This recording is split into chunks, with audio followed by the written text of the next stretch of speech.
Oxford modern English unit 6 careful hands. ये एक छोटे से बच्चे की स्टोरी है केयरफुल हैंड्स, जिसमें ये एक बच्चा अपनी तरफ से हर चीज़ में हद से ज़्यादा केयर करता है और तमाम वो चीज़ें जो उसकी माँ उसे बताती है उसके मुताबिक अमल करता है, लेकिन उसकी हर चीज़ गलत हो जाती है। तो इसको स्टोरी को पढ़ के तमाम लोग ये सोच सकते हैं कि हैंड्स जो है वो बिल्कुल भी केयरफुल नहीं है और स्टोरी का नाम केयरफुल हैंड्स है। केयरफुल इस सेंस में है कि वो हर चीज़ के ऊपर इतनी केयर करता है कि उसकी मदर उसको जो भी इंस्ट्रक्शंस देती है वो बिना सोचे समझे उस पर अमल करता है, लेकिन वो हर बार सिचुएशनल नहीं होती उसकी जो केयर है और वो मामला ख़राब हो जाता है। इसलिए कोई भी काम जब करना हो तो उसके लिए हर इंसान को अपनी अक्ल इस्तेमाल करनी लाजमी है। कहना मानने के लिए भी अक्ल की ज़रूरत है। Unit 6 careful hands. Words to know cottage, a small house in the country, यानी एक छोटा सा घर किसी भी शहर मुल्क के अंदर। कॉटेज कहते हैं वैसे हम झोंपड़ी को। ये एक इस तरीके से बनाया गया घर है जैसे झोंपड़ बनाया जाता है। ड्रैग्ड घसीटना, carried something by pulling it along the ground slowly, किसी चीज़ को घसीट कर लेकर जाना। जर्मनी ये मुल्क का नाम है। अ कंट्री इन यूरोप, बरे आज़म यूरोप में ये मुल्क है जर्मनी। हे आपको पता है एक भूसा सूखा हुआ घास। ग्रास और other plants that are cut, dried and then fed to the animals, काटे जाते हैं फिर वो सूख जाते हैं और फिर जानवरों को चारे के तौर पर दिए जाते हैं। Nibbled, to eat something in very small bite, छोटे छोटे निवाले लेकर कोई चीज़ खाना। स्पेंड गुजारना, टू पास टाइम वक्त गुजारना, यहाँ पे रेफरेंस टू द कॉन्टेक्स्ट का मीनिंग है टू पास टाइम वक्त गुजारना। स्टफ्ड, ये स्टफ़ कहते हैं किसी चीज़, ये स्टफ्ड एनिमल है यानी भूसा भर के जो बनाए गए हैं किसी चीज़ के अंदर कोई शेप देने के लिए, किसी चीज़ को बहुत अच्छी तरह पैक करना। Packed, made something full by packing. Wrapped, to put paper और क्लोथ अराउंड समथिंग, किसी चीज़ को कागज़ या कपड़े के अंदर अच्छी तरह लपेट देना। Once there was a little boy called Hans, एक दफ़ा का जिक्र है कि एक छोटा बच्चा जिसका नाम हैंस था। ही लिव्ड विद हिज मदर, वो अपनी वालदा के साथ रहता था। Near a great forest in Germany, एक घने जंगल में या एक बड़े जंगल में जर्मनी में। His grandmother lived not far away in a small cottage, उनकी दादी माँ उनके झोंपड़े के या उनके घर के करीब ही रहती थी।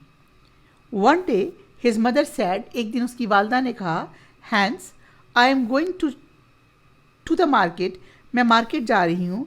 You can spend the day with your grandmother, तुम अपना दिन अपनी दादी माँ के साथ गुजार सकते हो। Hans went along the dusty path through the forest, Hans जंगल से गुजरता हुआ मट्टी वाले रास्ते से अपनी दादी माँ के घर गया। He played in his grandmother's garden all day, वो सारा दिन अपनी दादी माँ के बागीचे में खेलता रहा। इन द आफ्टरनून, शाम के वक्त, हिज ग्रैंड मदर सैड, उसकी दादी माँ ने कहा, Hans take this needle to your mother, ये सुई अपनी वालदा के लिए ले जाओ। लुक आफ्टर इट केयरफुली, इसकी एहतियात करना या इसका ख्याल रखना। On the way home a hay cart past Hans, घर को जाते हुए रास्ते में एक भूसे की गाड़ी हैंस के पास से गुजरी। Hans put the needle in the hay and walk behind the cart, उसने ख्याल रखने के लिए हैंस ने वो नीडल भूसे में रख दी और कार्ट के पीछे चलने लगा। यानी उसने एक इंतहाई फर्माबरदार बच्चे की तरह, जैसा दादी ने कहा कि इसका रास्ते में ख्याल रखना, उसने वो सुई उठाई और उस कार्ट में भूसे में रख दी ताकि वो घूमे ना। When he reached home, जब वो घर पहुंचा, he could not find the needle, उसको सुई नहीं मिली, वो सुई तलाश नहीं कर सका। You are a foolish boy, तुम एक बेवकूफ़ लड़की हो, Hans said his mother, उसकी वालदा ने कहा। Put a needle in your sleeve, तुम इसको अपनी बाजू में रखते, like this, not in the hay, इस तरह हे में नहीं। The next week, Hans went to his grandmother house again. अगले हफ्ते हैंस दोबारा अपनी ग्रैंडमदर के घर गया। He played the whole day, वो सारा दिन खेलता रहा। And later his grandmother said, और उसकी ग्रैंडमदर ने कहा, Hans please take this spoon to your mother, Hans ये चमचा अपनी वालदा के लिए ले जाना। Hans started off for home, Hans घर की तरफ चला। He remembered his mother's word, उसे अपनी वालदा के अल्फाज याद थे जो उसकी वालदा ने कहा था कि इसको भूसे में क्यों रखा है, इसको तुमने अपने स्लीव में यानी बाजू में, कपड़े के बाजू में फोल्ड करके रख लेना था। He put the spoon carefully inside his sleeve, उसने वो चमचा एहतियात से अपने बाजू के अंदर रख लिया। When he reached home, sleeve कहते हैं शर्ट की बाजू को, आर्म कहते हैं इंसान की बाजू को। यहाँ वर्ड स्लीव यूज़ हो रहा है, मीन्स उसने बाजू में कहाँ रखा, कपड़े की जो बाजू, शर्ट की जो बाजू थी। व्हेन ही रीच्ड होम, जब वो घर पहुँचा, the spoon was not there, चमचा वहाँ नहीं था। It had fallen out on his way home, वो घर के रास्ते में कहीं गिर गया था। ओह फुलिश बॉय, ओह बेवकूफ़ लड़के, सैड हिज मदर, उसकी माँ ने कहा। You should have put it in your pocket, तुम्हें इसको अपनी जेब में रखना चाहिए था। The next week Hans played with a little puppy at his grandmother's house, अगले हफ्ते हैंस एक छोटे से पपी के साथ अपनी दादी माँ के घर खेल रहा था। इन द आफ्टरनून, शाम के वक्त, ही सैड, ग्रैनी, दादी, can I take this puppy home, क्या मैं इस पपी को घर लेके जा सकता हूँ? Yes but look after its carefully, लेकिन इसको एहतियात से लेके जाना। And his grandmother said, his grandmother, उसकी दादी माँ ने कहा। Hans stuffed the puppy into his pocket, stuffed ये देखिए भरना, उसने पपी को अपनी पॉकेट के अंदर दबा दबा के डाल लिया, ऐसे जैसे किसी कपड़े के टॉय के अंदर रुई डाली जाती है, उसने उसको स्टफ़ करके अपनी पॉकेट में डाल लिया। When he took the puppy out at home, जब उसने घर जाकर पपी को बाहर निकाला, इट डिड नॉट मूव, ये हरकत नहीं कर रहा था। Oh no, what have you done, तुमने क्या किया? क्राइड हिज मदर, उसकी माँ चिल्लाई। I put it in my pocket like you told me to, मैंने ऐसे ही किया जैसे आपने मुझे कहा था, इसको अपनी पॉकेट में रख लिया। सैड हैंस ने कहा। After a few second the puppy opened his eyes, कुछ मिनट्स के सेकेंड्स के बाद पपी ने अपनी आंखें खोली। यू आर फुलिश, तुम बेवकूफ़ हो, हैंस सैड हिज मदर, उसकी माँ ने कहा बेटे को, हैंस को। You should have pulled it along with a string, तुम्हें इसको अपने साथ किसी रस्सी से बांध कर लाना चाहिए था। The next week Hans took the puppy to his grandmother's house. After tea his grandmother gave him a piece of meat. अगले हफ्ते हैंस जो है वो पपी को अपनी ग्रैंड मदर के घर ले गया और चाय के बाद उसकी ग्रैंड मदर ने हैंस को एक गोश्त का टुकड़ा दिया। Was Hans' mother right to call him foolish? Why? Hans' mother called Hans a foolish boy. Yes, he was. हाँ वो ऐसा ही था, लेकिन आप इसे डिसएग्री भी कर सकते हैं क्योंकि वो एक ओबीडियंट बच्चा था और हमेशा अपनी माँ का कहना मानता था। Hans tied the meat with a string. Hans ने वो मीट जो है एक रस्सी के साथ बांधा। And dragged it along behind him, और उसको अपने पीछे घसीटता हुआ ले जा रहा था. द पपी फॉलोड हैंस, और पपी जो है वो हैंस के पीछे पीछे आ रहा था. निबलिंग द मीट, मीट को चाटते हुए या छोटी छोटी निवाले उठा उसके लेते हुए. व्हेन हैंस गॉट होम, जब हैंस घर पहुंचा, ही हैड नो मीट, उसके पास कोई गोश्त नहीं था. You should have put it in a piece of paper and put the packet on your head, said his mother. उसकी माँ ने उसको कहा कि तुम्हें वो जो पीस था गोश्त का, उसको कागज़ में लपेट कर अपने सर पे रखना चाहिए था. The next week Hans grandmother gave him some butter, और अगले हफ्ते जब वो वहाँ गया तो उसकी दादी माँ ने उसको कुछ मक्खन दिया. Hans wrap the butter in some paper and put the packet on his head, और उसने माँ की फिर कहना मानते हुए उस मक्खन को कागज़ में लपेटा और अपने सर पे रख लिया. When he reached home, the mother looked at him. जब वो घर पहुंचा तो माँ ने उसकी तरफ देखा and cried out, और ज़ोर से चीखी, What is all that yellow stuff on your head and back? ये पीला पीली क्या चीज़ है जो तुम्हारे सर और तुम्हारी कमर पे है. The butter had melted in the sun. मक्खन जो है वो धूप से सन में पिघल गया था. You are a foolish boy, said his mother. उसकी वालदा ने कहा, तुम एक बेवकूफ़ लड़के हो. देखिए, ओबीडियंट वो है लेकिन वो फुलिश भी है, क्योंकि वो ये सोचे बिना कि उसे क्या करना चाहिए इस मौके पे हर वो काम करता जा रहा था जो उसकी वालदा ने उसे कहा. Now exercise A, comprehension. Question number 1, answer the following question. Answer the following question का part A, where did grandmother live? दादी माँ कहाँ रहती थीं? The grandmother lived in a small cottage near a great forest in Germany. दादी माँ एक छोटे से झोंपड़ी में एक बड़े से फॉरेस्ट में के पास जर्मनी में रहती थी. Where did Hans put the needle? Why was this foolish? Hans ने अपनी नीडल कहाँ रखी और ये बेवकूफ़ी क्यों थी? Hans put the needle in the hay. It was foolish because it would be difficult to find. Hay में से नीडल को फाइंड करना मुश्किल था, इसलिए ये बेवकूफ़ी थी. Where did Hans put the spoon?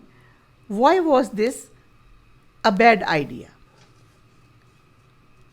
Hence ने अपना स्पून कहाँ रखा और ये बुरा ख्याल क्यों था? Hans put the spoon inside the sleeve. It was a bad idea because the spoon would fall out. क्योंकि जो चमचा है वो बाहर गिर सकता था और वो गिर गया. Number D, where did Hans put the puppy? Why was this wrong? Hans ने पपी को कहाँ रखा और ये गलत क्यों था? Hans put the puppy into his pocket. The puppy would not have enough room to move or even breathe. वो उसके लिए तंग था, वो उसके लिए एक ऐसी जगह नहीं थी जहाँ वो आसानी से सांस ले सकता और आसानी से मूव कर सकता, इसलिए ये ठीक नहीं था पपी को उसमें रखना. E, what happened to the meat? जो गोश्त उसको दादी माँ ने दिया उसके साथ क्या हुआ? The meat was eaten by the puppy eat the meat. सारा का सारा मीट पपी ने खा लिया. What happen to the butter? और मक्खन के साथ क्या हुआ? The butter melted in the sun. Butter जो है वो सन की गर्मी से मेल्ट हो गया. The sun melted the butter. गर्मी ने या सन ने बटर को मेल्ट कर दिया. Match the following. Question number 2 है इसका, मैच द फॉलोइंग. कुछ वर्ड्स दिए हुए हैं ए कॉलम में और कुछ बी कॉलम में.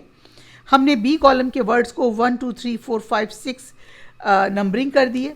अब हम ए देखेंगे. फुलिश, बेवकूफ़. Not very clever. Foolish means not very clever. Spoon, चमचे को कहते हैं. Number 4, used when we eat something. इस्तेमाल किया जाता है जब हम कोई चीज़ खाते हैं. ग्रैंडमदर दादी माँ, the mother of your father और मदर आपके बाप की वालदा या माँ। स्लीव कपड़े के बाजू, शर्ट के बाजू को स्लीव कहते हैं। Part of the garment. Hay dried grass सूखी हुई घास। नीडल हैज़ वन आई जिसके अंदर एक सुराख होता है उसको हम नीडल कहते हैं। ये देखिए, foolish not very clever. Grandmother the mother of your father और mother. Hay dried grass. Spoon used when we eat something. Sleeve part of a garment. Needle. Part B, working with words. Fill in the blanks in the following sentences using prepositions. Prepositions. A, look after it carefully. Look dash it carefully. Look after it carefully. B, it had fallen out on his way home. Out on his way. Number C, Hans put the spoon carefully inside his sleeve. He lived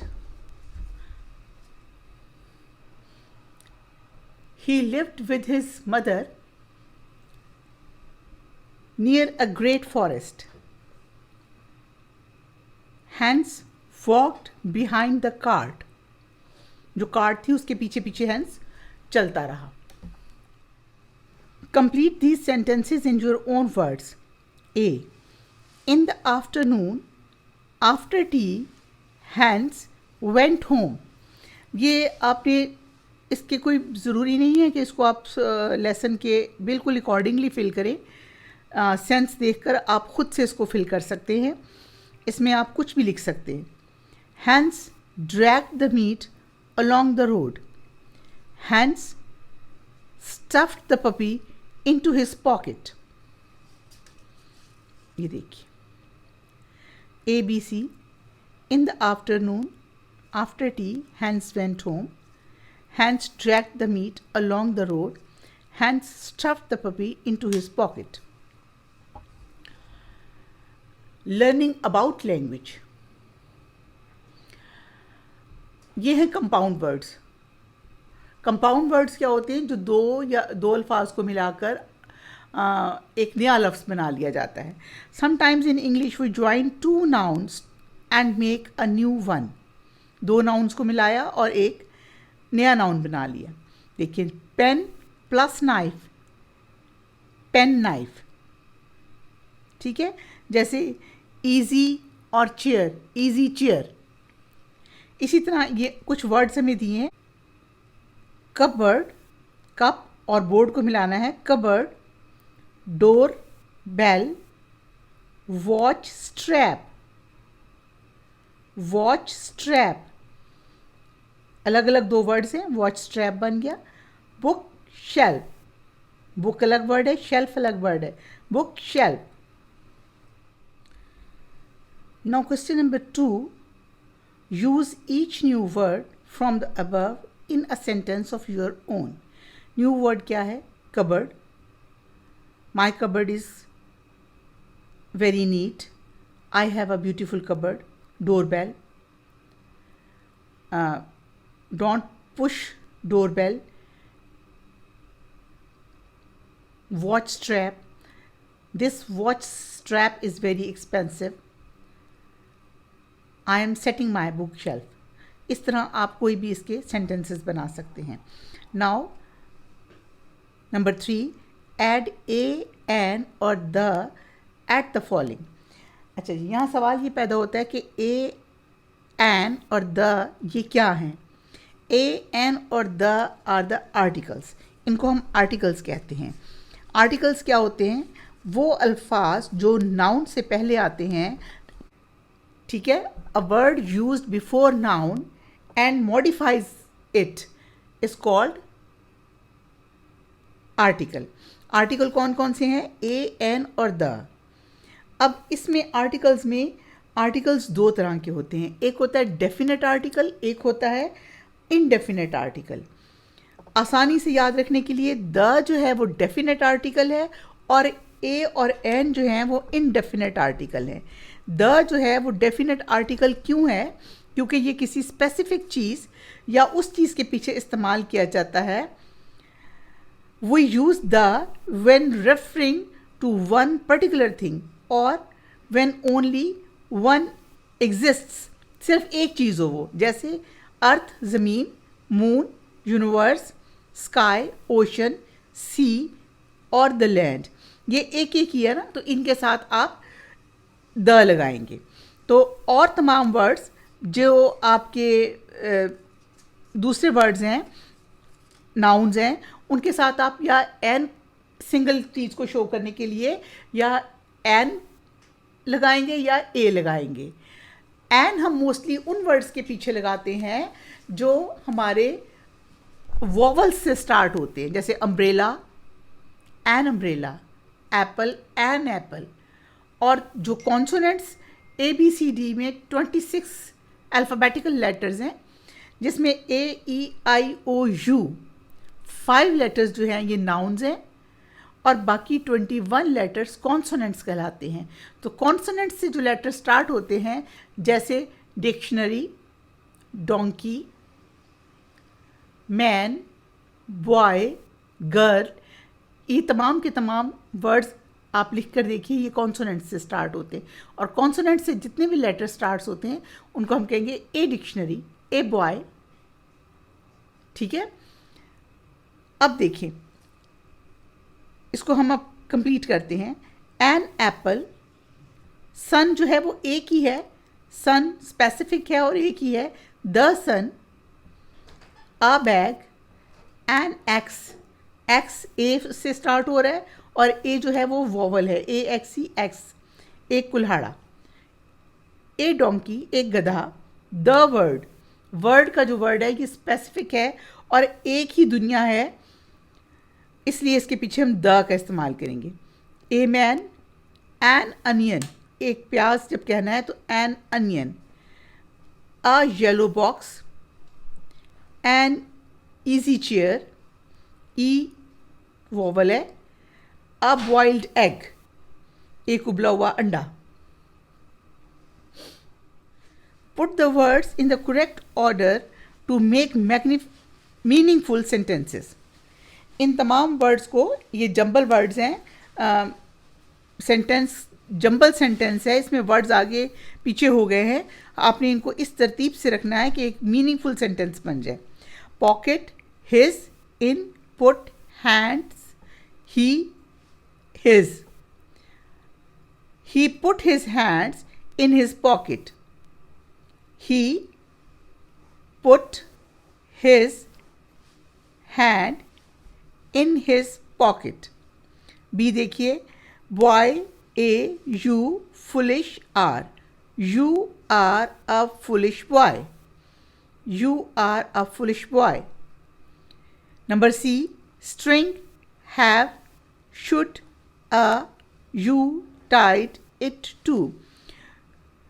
You should have tied it to a string.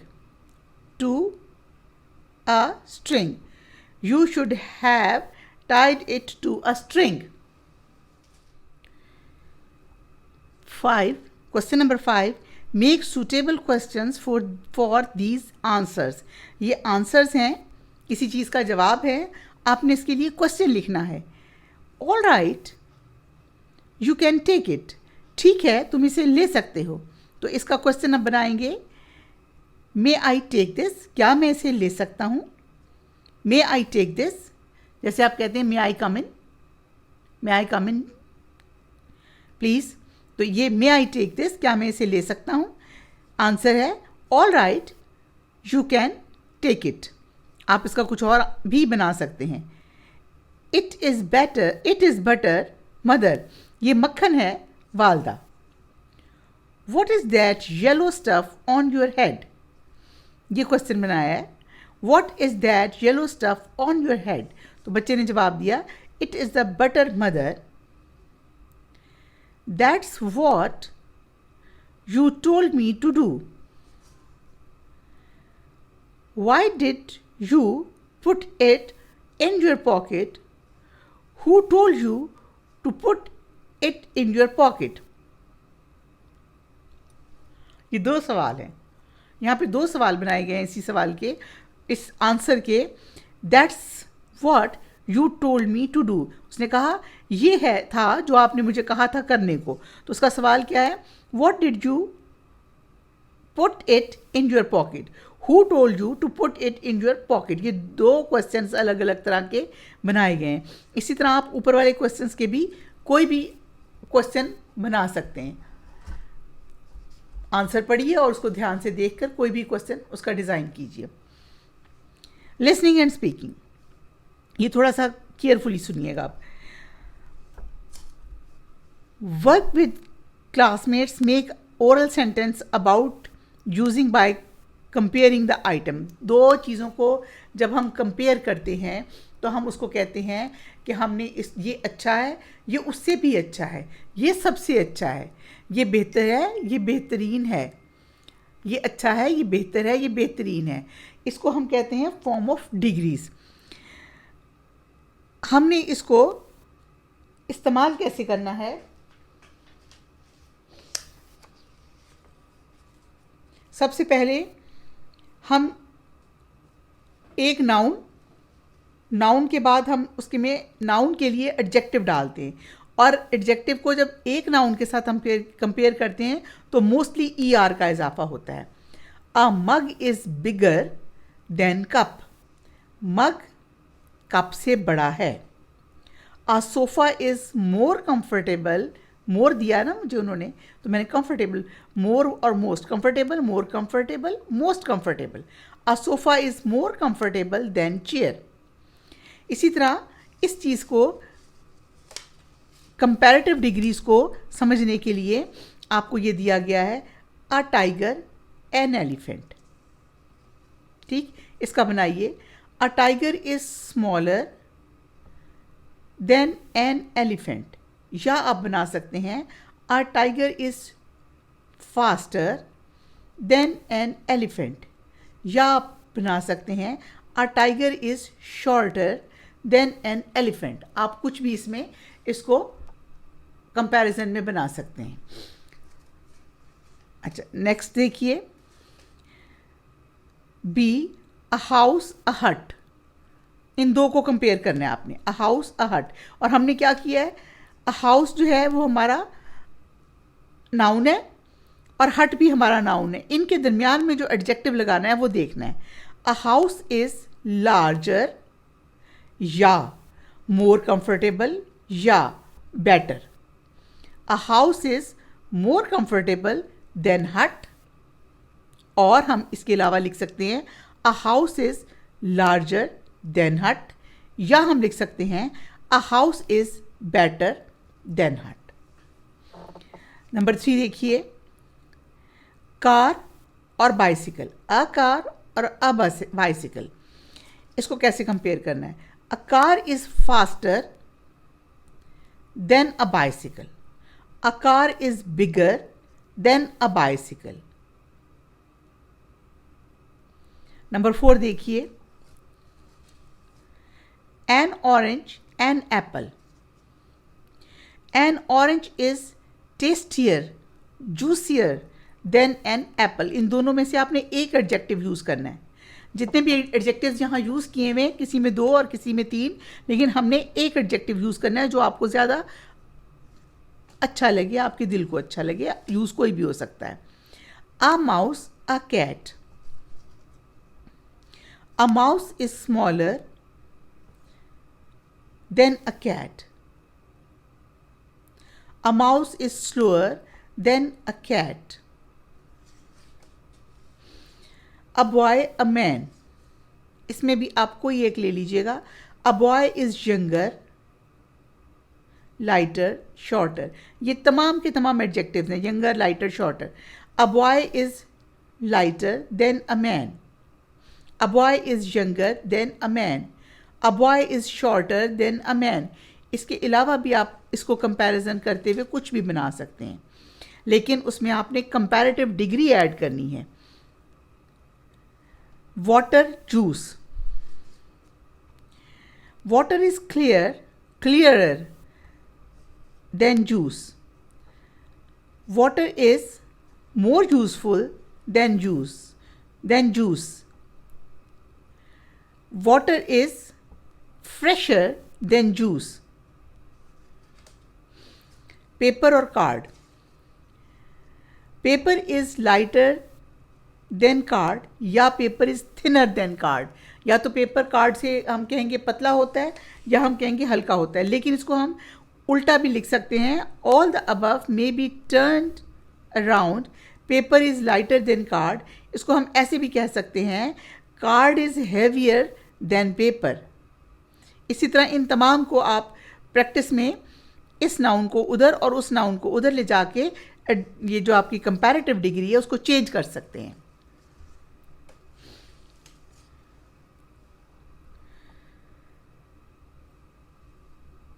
Now use these words in your own sentences.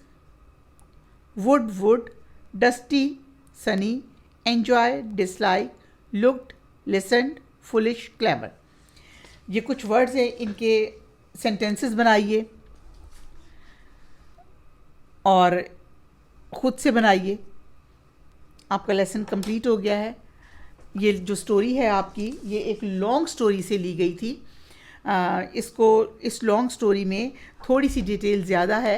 इसको आप net से या कहीं से अगर आपको book मिले, इसको देखकर ज़रूर पढ़िए। बड़ी इंटरेस्टिंग स्टोरी है और बड़ी आपके लिए एक लेसन है इस स्टोरी में कि आपको किसी भी काम को करने के लिए सिर्फ नसीहत पर अमल करना या उसको सिर्फ एज इट इज़ फॉलो करने की ज़रूरत नहीं होती।